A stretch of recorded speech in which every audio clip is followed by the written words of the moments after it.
masih terasa ruwet, mengganggu dalam taraf energi, ini berarti mereka masih berada di dalam kekacauan 3 cakra ke bawah.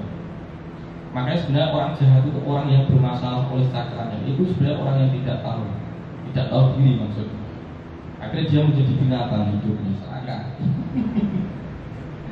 Dan nanti naik lagi namanya solar plexus, itu kira-kira di titik udul paling atasnya udul itu, atau usur ya, getih usur itu ada di atas itu dinamakan manipura. Dan cakra manipura itu berfungsi sebagai dorongan atensi sosial, evolusi pertumbuh kembangan. Anda bisa bertumbuh dan berkembang ini gara-gara adanya cakra pergerakan dari cakra manipura. Anda bisa makan untuk membuat tubuh Anda bisa eksis. Pokok ya.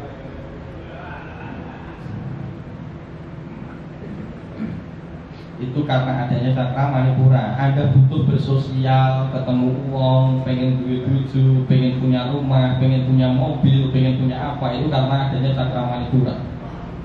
Karena itu cakra untuk evolusi kehidupan, dorongan naluri untuk melanjutkan kolonisasi. Sebagai manusia itu adalah makhluk hewan yang ingin berkoloni dan diakui secara eksistensial. Akhirnya butuh di dalam masyarakat, butuh macam-macam untuk pelabilitasan. Aku tinggi itu karena adanya manipura. Nah, ketika manipura ini tidak terkendalikan, juga menjadi berbahaya. Karena manusia akan merasa kurang terus di dalam hidupnya, tidak pernah bersyukur. Akhirnya oyo-oyoan warisan, gitu, berkorong masak jual santet-santetan, gitu kan, itu gara-gara semua manipura. Nah, 3 cakra manipura, 3 cakra ke bawahnya adalah naluri hewani manusia. Maka manipura itu kerjanya adalah pankreas, kerja untuk koloni. Nah, ini kalau ada orang-orang yang masih terasa ruwet, mengganggu dalam taraf energi, ini berarti mereka masih berada di dalam kekacauan 3 cakra ke bawah. Makanya sebenarnya orang jahat itu orang yang bermasalah oleh cakranya. Itu sebenarnya orang yang tidak tahu diri maksudnya. Akhirnya dia menjadi binatang hidupnya. Ya seperti itu. Akhirnya tindakannya adalah disharmonis, melawan dari tatanan alam semesta itu sendiri. Dan itu bisa dicek. Berarti ya, orang-orang seperti itu terjebak spot energi 3 ke bawah. Dan baru kita dikatakan menjadi manusia itu setelah terbuka cakra jantung atau disebut cakra anahata. Nah, kira-kira di anahata inilah yang dinamakan kroso sejati. Sejatinya kroso itu bercokol. Karena fungsi dari cakra jantung itu adalah untuk atensi kemanunggalan, ketulusan, kepedulian, welas asih, cinta, rasa menjaga dan mengayomi, dan lain sebagainya. Maka baru dikatakan manusia setelah cakra jantungnya terbuka. Makanya wah, itu belum dapat hidayah karena hatinya belum dibuka. Itu gara-gara cakra jantungnya belum terbuka. Makanya didungani terus biar terbuka cakra jantungnya itu.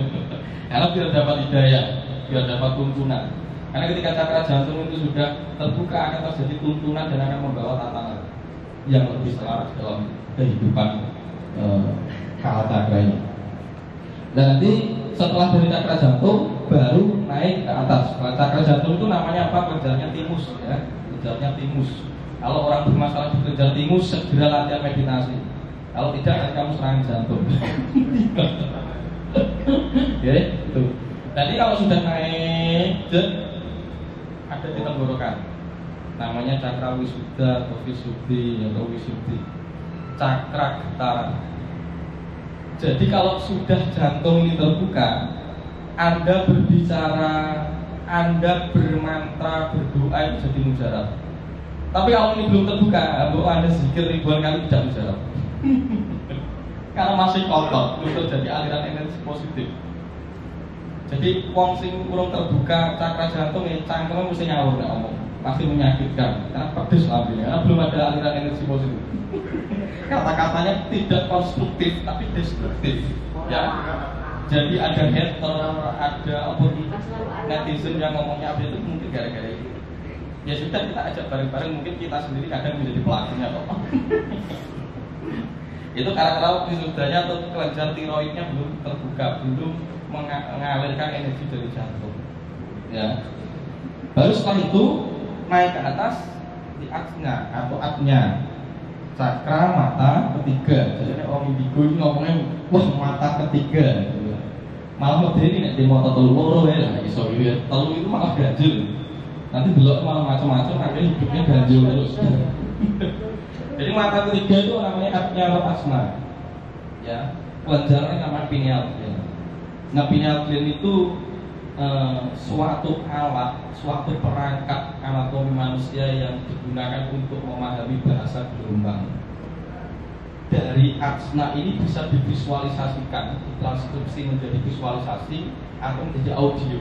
Makanya kalau ada orang kok oleh dawuh ya, itu bisa jadi karena asna ada merekam suatu bahasa alam, lalu memvideokan atau mengaudiokan atau memvisualisasikan.